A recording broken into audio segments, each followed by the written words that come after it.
I've been asked to comment on a few things as to what we really need to really contain this. And the first aspect is the testing, the test for the coronavirus. The test that we have at the moment is for the antigen, so it tells you if you actually have the virus.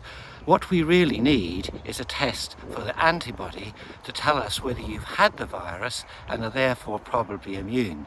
And the first issue is the test for whether you have the virus is really the most important, that we have a lot more testing. I am staggered to find that none of us are being tested who work at the front line. I'm not working at the front line, but my team are.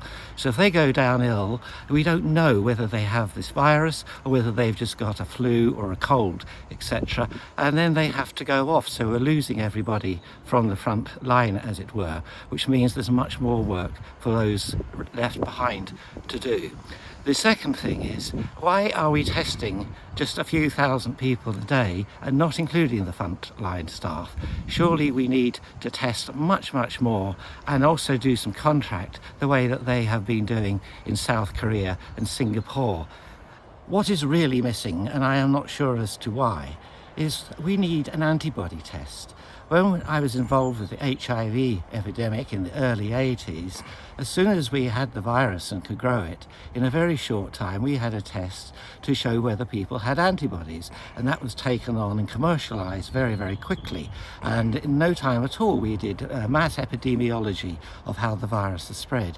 I'm at a loss to understand why it has taken so long to have an effective antibody test for this virus. Whether we started too late, I don't know.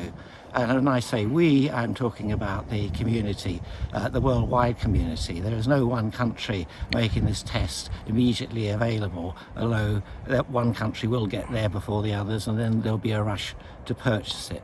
But why do we need this test? We need the test to know whether or not people are infected, and the implications of this are terribly important.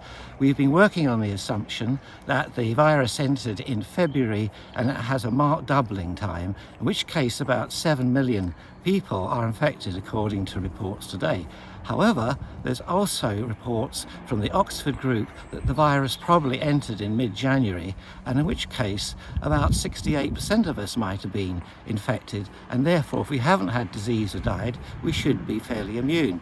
It's terribly important that we can identify such people so they can do frontline work and the really core jobs without the fear of whether they're going to get infected enough. And that's why we need that antibody testing very quickly. And then I believe that would allow us to be able to control and return to normality much quicker. So we do need that test as soon as possible.